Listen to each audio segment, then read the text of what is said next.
بسم اللہ الرحمن الرحیم۔ السلام علیکم۔ صابر علی حاضر ہے تھنک ٹی وی میں پروگرام صاحب بات کے ساتھ۔ ناظرین، سانحہ 9 مئی کے واقعات کی جس طرح ہر جانب سے مذمت کی جا رہی ہے اور سانحہ 9 مئی کو جو کچھ ہوا، افسوسناک واقعات ہوئے، ان واقعات کے اثر کو ظاہر کرنے کے لیے جس طرح یوم تکریم شہداء منایا گیا اور یوم تکریم شہداء کے موقع پر پورے ملک میں افواج پاکستان کی حمایت میں ریلیاں نکالی گئیں۔ ہونا تو یہ چاہیے تھا کہ جب پوری قوم جو ہے یوم تکریم شہداء کے موقع پر ایک پیج پر نظر آئی، افواج پاکستان کے ساتھ جو ہے وہ اظہار یکجہتی کرتی ہوئی نظر آئی، تو عمران خان صاحب جن کو اس قوم نے اتنی بڑی عزت دی کہ ملک کا وزیر اعظم بنایا ہے، اور ان کا یہ کہنا ہے کہ پی ٹی آئی جو ہے وہ ملک کی سب سے بڑی سیاسی جماعت ہے، پھر وہ یہ بھی کہتے ہیں کہ جناب یہ واقعات جو ہے وہ نہیں ہونے چاہیے تھے، یا میں ان واقعات میں کوئی ذاتی طور پہ جو ہے وہ ملوث نہیں ہوں۔ تو چلیں، وہ تو بہت ساری چیزوں سے باتیں جو ہیں وہ سامنے آ گئی ہیں، ظاہر عدالت جانے، عدالت میں جو شواہد ہیں ثبوت جانے، لیکن اگر وزیر اعظم صاحب کو اس قوم نے، اس ملک کے لوگوں نے اتنی بڑی عزت دی تھی، ملک کا وزیر اعظم بنایا تھا، اور وہ یہ کہتے ہیں کہ آج بھی جو ہے لوگوں کی جو اکثریت ہے ان کے ساتھ ہے، آج بھی ان کی مقبولیت ہے، اور جو لوگ ان کی پارٹی کو چھوڑ کے جا رہے ہیں وہ 200-400 لوگ اگر ہیں تو وہ چلے جائیں، یا 100-200 لوگ ہیں اگر وہ چلے جائیں، لیکن میں جس کو ٹکٹ دوں گا پارٹی کا وہ الیکشن آج بھی جیتنے کی پوزیشن میں ہے۔ تو کم از کم عمران خان صاحب کو یہ چاہیے تھا کہ جس وقت یوم تکریم شہداء منایا گیا اور پوری قوم جو ہے وہ افواج پاکستان کے ساتھ، اور جنہوں نے وطن کے خاطر قربانیاں دی اور شہادت کا رتبہ حاصل کیا، تو ان کے لیے جب یہ دن منایا گیا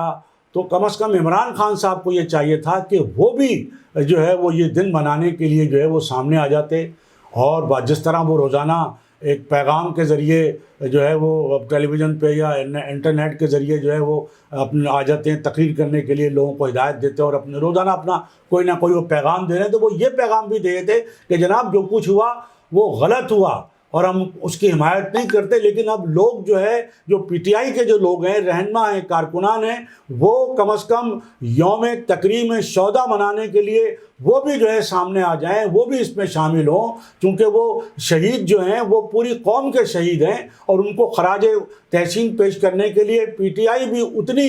جو ہے وہ برابر کی اس میں شریک ہے، تو کم از کم وہ اس کا اظہار کر سکتے تھے، لیکن انہوں نے اب تک جو ہے وہ صحیح معنوں میں تو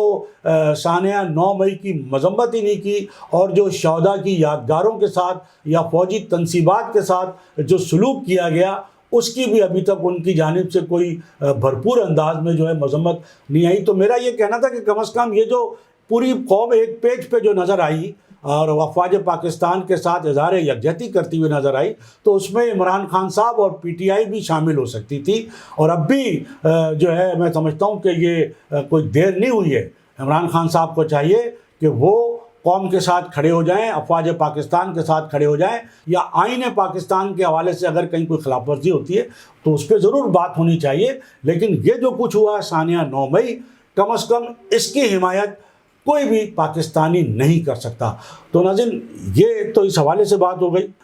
صورتحال ہے۔ دوسری جانب پی ٹی آئی کے حوالے سے یہ کہا جا رہا ہے کہ جہانگیر ترین جو ہے جو پی ٹی آئی کے دائرے کے انتہائی اہم رہنما رہے ہیں، 2018 میں جو حکومت سازی میں جس طرح پی ٹی آئی کی حکومت لائی گئی، تو اس میں جہانگیر ترین کا جو ہے بہت اہم کردار جو ہے وہ بتایا جاتا ہے۔ پھر وہ ان کے عمران خان صاحب سے ظاہر ہے کہ اختلافات ہو گئے، پھر وہ خاموش ہو کے بیٹھ گئے، لیکن اب موجودہ صورتحال میں جہانگیر ترین صاحب ایک بار پھر جو ہے وہ متحرک ہوئے، اور کہا یہی جاتا ہے کہ وہ نئی ایک جماعت کے طور پہ جو ہے وہ جلد سامنے آنے والے ہیں۔ ان کے جو رابطے جو ہیں وہ خاصی حد تک جو ہے وہ مکمل ہو گئے ہیں، جو پی ٹی آئی کے جو پی ٹی آئی چھوڑنے والے لوگ ہیں ان سے بھی ان کے رابطے ہیں، جو اس وقت پی ٹی آئی میں ابھی تک موجود ہیں ان سے بھی ان کے رابطے ہیں. اب یا تو وہ کوئی نئی پی ٹی آئی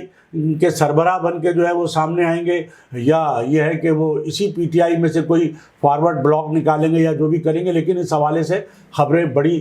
گرم ہیں کہ جہانگیر ترین صاحب جو ہے وہ ایک نئی پی ٹی آئی کے طور پہ جو ہے وہ جلد سامنے آنے والے. یہ جو ایک نئی خبر آئی ہے ایم کیو ایم لندن کے حوالے سے کہ جناب ایم کیو ایم کی جو رابطہ کمیٹی ہے، جو اس کے کنوینر ہیں مصطفیٰ عزیز آبادی، انہوں نے اب پاکستان میں باقاعدہ اپنی ایک ٹیم اتار دی ہے. یعنی اب تک تو یہ تھا کہ سوشل میڈیا پہ جو ہے وہ ایم کیو ایم لندن، یا یوں کہنا چاہیے جو اصل ایم کیو ایم ہے وہ سرگرم تھی، بہت یعنی بہت زیادہ سرگرم تھی. لیکن اب ایک ایڈوائزری کونسل بنائی گئی ہے. ایڈوائزری کونسل کا جو سربراہ ہے وہ آفتاب بقائی صاحب ہیں، جو بزرگ ہیں ایم کیو ایم کے کارکنوں نے. آپ کو یاد ہوگا کہ جب وہ بیرون ملک سے پاکستان آئے تھے تو انہوں نے باقاعدہ ایک سندھ ہائی کورٹ میں اپنی جانب سے ایک پٹیشن بھی دائر کی تھی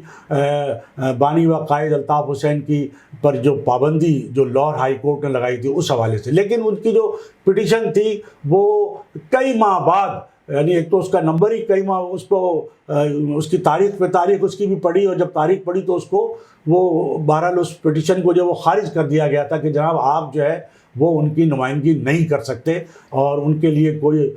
تو بہرحال وہ پٹیشن جو ہے وہ خارج ہو گئی تھی. تو ان بزرگ کو جو آفتاب بقائی ہے، بزرگ کارکن کو جو ہے اس ایڈوائزری کونسل کا جو ہے وہ ایک طرح سے چیئرمین یا جو سربراہ ہے یا انچارج ہے وہ بنایا گیا. اور ان کے ساتھ جو دو اراکین ہیں ان میں جو سابق ایم پی اے ہیں نثار پنور اور مومن خان مومن جو ہیں وہ ان کے ساتھ ہیں. تو یہ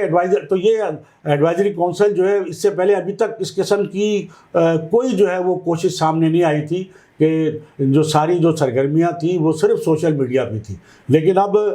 پاکستان میں جو ہے باقاعدہ 3 رکنی جو ہے یہ ایڈوائزری کونسل جو ہے یہ بنا دی گئی ہے. اور یہ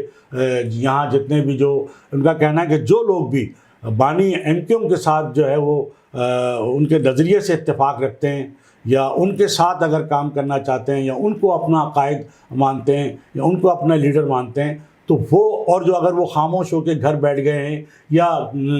کسی وجہ سے کہیں اور کام کر رہے ہیں تو وہ اگر چاہیں، کوئی اس پہ ظاہر ہے کہ یہ خبر میں یہ کہا گیا ہے کہ وہ اگر چاہیں تو اس ایڈوائزری کونسل سے رابطہ کر سکتے. تو ایک تو ناظرین یہ بات ہو گئی. اور ناظرین اب ہم بات کرتے ہیں سانحہ پکا قلعہ کی، جو 1990 میں 26-27 مئی کو جو ہے حیدرآباد میں پیش آیا. سانحہ پکا قلعہ کے نام سے مشہور ہوا، اور اس میں جو کچھ وہاں کے جو ہے معصوم اور بے گناہ شہریوں کو جس طرح ان کے ساتھ جو بھی بہیمانہ سلوک کیا گیا، اور جو ہے ایک بڑی تعداد جو ہے وہ وہاں حیدرآباد کے جو ہے لوگوں کی شہید ہوئی. تو یہ سانحہ پکا قلعہ 26-27 مئی کے حوالے سے ایم کیو ایم پاکستان نے بھی یہ اس کی یاد منائی ہے، اور ڈاکٹر فاروق ستار نے جو ہے اس پہ جو ہے بیان دیا ہے. اور اس کے ساتھ ساتھ جو وہاں کے جو حیدرآباد کے جو سابق ڈپٹی میئر ہیں رشید بھیا، اور سابق ایم پی اے نثار پنور، اور کچھ ان کے جو وکلا ہیں اور حیدرآباد کے جو لوگ ہیں وہ باقاعدہ اس یادگار پہ پہنچے ہیں، شہداء کی یادگار پر، جو پکا قلعہ کا جو سانحہ ہے جو 1990 میں ہوا 26-27 مئی کو. وہاں جو یادگار ایک شہداء کی قائم ہے. تو وہاں پہ اس یادگار پر جو سابق ڈپٹی میئر حیدرآباد، جو سابق رکن قومی اسمبلی بھی رہے رشید بھیا، اور جو سابق ایم پی اے نثار پنور، اور ایک ان کے وکلا ان کی ٹیم ہے، اور جو لوگ ہیں باقاعدہ انہوں نے جا کے وہاں شہداء کی یادگار پر جو ہے وہ پھول چڑھائے ہیں، فاتح خوانی کی ہے، بلکہ سیلوٹ کیا ہے. تو یہ ایک سانحہ پکا قلعہ کے حوالے سے جو یاد منائی گئی ہے وہ ایم کیو ایم پاکستان نے بھی ان کی یاد منائی ہے، اور جو اصل ایم کیو ایم ہے جو حیدرآباد میں جو لوگ ہیں انہوں نے بھی اس کی جو ہے وہ یاد منائی ہے. تو اب ناظرین ہم بات کریں گے کے الیکٹرک کے حوالے سے. سب سے بڑا مسئلہ جو ہے وہ کے الیکٹرک کا جو ہے وہ کراچی کے لوگوں کے لیے سب سے بڑا ایک عذاب بنی ہوئی ہے، ایک مسئلہ بنی ہوئی ہے. اور ہر سال گرمیوں میں، بلکہ اس دفعہ تو آپ نے دیکھا کہ سردیوں کے موسم میں بھی طویل بجلی کی لوڈ شیڈنگ جو ہے وہ جاری رہتی تھی. تو بجلی کی جو لوڈ شیڈنگ ہے اس کا سلسلہ جو ہے وہ 1-1.5 ماہ 2 ماہ پہلے ہی جو ہے وہ شروع ہو چکا ہے اور وہ اپنے پورے پیک پر ہے. یعنی جہاں ایک جانب مئی کی گرمی اپنے عروج پر ہے تو دوسری جانب کہ الیکٹرک کی جو لوڈ شیڈنگ ہے وہ بھی پورے اپنے عروج پر ہے. اب ایک سوشل میڈیا پہ جو ایک کمپین چلی، ایک مہم چلی تھی کہ جناب کہ الیکٹرک کا جو لائسنس ہے وہ اسی 2023 میں جو ہے ختم ہو رہا ہے، اس کی میعاد ختم ہو رہی ہے. تو بڑے بھرپور انداز میں یہ مہم چل رہی ہے کہ کم از کم لوگ جو ہیں وہ پیمرا کو بھی یہ درخواستیں دیں، پیمرا کو بھی یہ اپیل کریں اور پورے سوشل میڈیا پہ جو ہے یہ پوری کمپین مزید بھرپور انداز میں چلائیں کہ اب جو اس لائسنس کی تجدید نہیں ہونی چاہیے، کہ الیکٹرک کے پاس جو لائسنس ہے اس کی اب تجدید نہ ہو. اور جو اگر آپ نے پرائیویٹ کمپنی کو، اگر اول تو یہ کام ہی غلط کیا گیا تھا اس لیے کہ اس سے بہت سارے لوگ بے روزگار بھی ہوئے تھے. سرکار کیوں نہیں چلا سکتی؟ اگر سرکار ایک ادارہ نہیں چلا سکتی تو پوری حکومت کیسے چلائے گی؟ تو یہ تو حکومتوں کے لیے بڑے شرم کا مقام ہے کہ جناب وہ یہ کہہ دیتے کہ جی ہم یہ چلا نہیں سکتے. بھائی آپ ایک عوامی مفاد کا ایک ادارہ نہیں چلا سکتے آپ، تو پھر آپ حکومت چلانے کے اہل کیسے ہو سکتے ہیں؟ تو یہ بڑی بہت اہم بات ہے کہ حکومتوں کے لیے یہ بڑا چیلنج ہے کہ جناب وہ کہ الیکٹرک نہیں چلا سکتے تو وہ پرائیویٹ کر دی، فلاں نہیں چلا سکتے تو پرائیویٹ کر دی. کیوں پرائیویٹ کر دی؟ بھائی آپ کے اندر اتنی اہلیت ہونی چاہیے. لوگوں کو آپ بے روزگار کر کے اور اس کے جو پورے اربوں کھربوں روپے کے جو وسائل ہیں اس کمپنی کے، وہ بھی اس پرائیویٹ ادارے کو آپ دے دیتے ہیں. اب یہ جو کہ الیکٹرک کا جو معاملہ ہے، ایک تو یہ اس پہ جو MQM پاکستان کے جو سینئر ڈپٹی کنوینر ہیں مصطفیٰ کمال صاحب نے بھی پچھلے دنوں بڑی جو ہے وہ اس پہ متعدد بار جو ہے یہ بیان دیا ہے کہ جناب کہ الیکٹرک کا لائسنس جو ہے وہ اب اس کی تجدید نہیں ہونی چاہیے اور کئی کمپنیوں کو لائسنس دینا چاہیے. کیوں ایک کمپنی کو اجارہ داری کیوں اس کی جو ہے نا کہ الیکٹرک کے ہم غلام بن کے رہ جائیں؟ اس کے عذاب جو ہے وہ جھیلنے کے لیے کراچی کے لوگ رہ گئے. تو ایک تو یہ ہے کہ کم از کم کئی کمپنیوں کو جو وہ لایا جائے ان کو لائسنس دیے جائیں اور کے الیکٹرک کو تو قطعاً جو ہے اس کا لائسنس جو ہے اس کی تجدید نہ کی جائے. پھر کے الیکٹرک کے بارے میں ماضی میں بڑی باتیں کی گئیں، خاص طور پر پہلے جب زرداری کی حکومت تھی تو کہا کہ جی ان کا کوئی معاملہ ہے، بلکہ جو سینیٹر ہیں فیصل رضا عابدی صاحب پیپلز پارٹی کے سینیٹر تھے، ان کا بھی ایک ویڈیو وائرل ہوئی ہے جو چل رہی ہے کہ جناب یہ کمپنی جو ہے وہ دبئی میں جو رجسٹرڈ ہے اور وہ اس کو جو ہے سعودی کمپنی کا جو ہے وہ ایک آڑ لی گئی ابراج کی کسی، لیکن کوئی وہ نہیں ہے، اس کی کہیں اور کہیں رجسٹریشن تھی وہاں بھی نہیں ہے. اس میں کچھ پاکستان کے لوگ ہیں. جو شنگھائی کمپنی کو جو بیچی گئی تو شنگھائی جو ہے وہ اس کا چین سے چائنا سے کوئی تعلق ہی نہیں ہے اس شنگھائی کمپنی کا. وہ بھی پاکستان کے جو بڑے کچھ لوگ ہیں انہوں نے مل کر وہ کمپنی بنائی تھی. یہ سارے الزامات ہیں فیصل رضا عابدی صاحب کے اور ان کا یہی کہنا ہے کہ اس میں پیپلز پارٹی بھی جو ہے یہ جو پورا گیم تھا کہ الیکٹرک کا جو اربوں کھربوں روپے لوٹنے کا جو گیم تھا اس میں پیپلز پارٹی بھی شریک، MQM بھی شریک رہی اور جو ہے مسلم لیگ نون بھی شریک رہی. اور پھر 4.25 سال میں جو PTI کی جو حکومت رہی تو وہ جو عارف نقوی صاحب ہیں جو ابراج کمپنی کے جو مالک ہیں وہ جو ہے وہ عمران خان صاحب متعدد بار بالکل ریکارڈ پر بیان کہ وہ ان کے قریبی دوست ہیں. تو وہ کراچی کے لوگوں سے اربوں کھربوں روپے لوٹ کر کہ الیکٹرک کے ذریعے وہ عمران خان صاحب کو دیتے رہیں، ان کے عام انتخابات کے فنڈ کے لیے ان کو پیسے دیتے رہیں. تو یہ جو ہوتا ہے نا کہ گھوم پھر کے جو بات آ جاتی ہے کہ بھائی اگر اب آپ کو کیا اب PDM کی حکومت ہے تو اب آپ کے لیے اب تو اگر وہ ابراج کمپنی تھی یا وہ عارف نقوی صاحب تھے یا وہ عمران خان صاحب کے دوست تھے، بھئی اب تو عمران خان صاحب نہیں رہے تو اب کم از کم جو نئی حکومت ہے وہ تو کہ الیکٹرک کا لائسنس اس کی تجدید نہ کرے،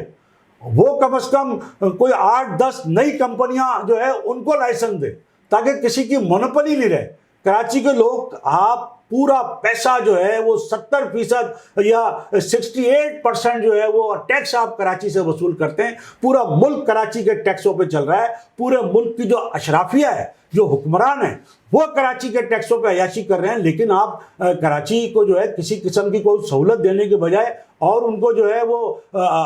کے الیکٹرک جیسے عذابوں میں جھونک رہے ہیں. جو گیس کمپنی جو ہے وہ اپنی ایک لوٹ مار میں لگی ہوئی ہے، پیسے بڑھائے چلی جا رہی ہے. تو یہ کم از کم جو ہے کے الیکٹرک کا معاملہ جو ہے اس پہ ضرور جو ہے لوگوں کو بھرپور حصہ لینا چاہیے. میں یہ کہوں گا کہ مصطفیٰ کمال صاحب کا بیان جو تھا بڑا خوشائن تھا، لیکن صرف بیانوں سے کام نہیں چلے گا. جماعت اسلامی جو بڑی چیمپئن بنتی تھی، بڑے مظاہرے کیے انہوں نے، لیکن جب سے ان کو وہ میئر کی ایک وہ لگی ہے، خواہش لگی ہے، تو وہ کراچی کے مسائل سے انہوں نے آنکھیں بند کر لی ہیں. اور جو کے الیکٹرک جو ظلم ڈھا رہی ہے، اب وہ کوئی مظاہرہ نہیں کر رہی جماعت اسلامی، کوئی دھرنا نہیں دے رہی. تو میں تو یہ کہوں گا کہ کراچی کے لوگوں کے لیے ایک بار تمام جماعتیں میدان میں آ جائیں. پیپلز پارٹی بھی، این کیو ایم پاکستان بھی، این کیو ایم حقیقی بھی، مسلم لیگ نون بھی، پی ٹی آئی بھی، جماعت اسلامی بھی، تحریک لبیک بھی، سب ایک پیج پر آ جائیں کہ الیکٹرک کے دفتر کے باہر جو ہے اس وقت تک دھرنا دیں جب تک کہ اس کا لائسنس جو ہے وہ منسوخ کیا بلکہ لائسنس کی میعاد پوری ہو چکی ہے. اس کو دوبارہ اب لائسنس نہ ملے، کم از کم 8-10 کمپنیوں کو لائسنس ملے. اور یہ حکومت کا کام ہے کہ وہ کراچی کے لوگوں کو کہ الیکٹرک جیسے جو سفید ہاتھی ہے اس سے جو ہے وہ نجات دلائے. تو ناظرین، یہ ہماری آج کی گفتگو. اس سے پہلے کہ میں آپ سے اجازت دوں، میری آپ سے یہی گزارش ہوگی کہ آپ think T V HD channel کو سبسکرائب کر لیں اور اپنے دوستوں میں شیئر کریں اور لائک کریں. اس کے ساتھ ہی آج کی اس نشست سے صابر علی کو اجازت. اللہ حافظ. تھنک ٹی وی HD کو سبسکرائب ضرور کر لیں اور بیل آئیکن کا بٹن دبائیں تاکہ ہماری نئی آنے والی ویڈیوز پر وقت آپ تک پہنچ سکیں. شکریہ.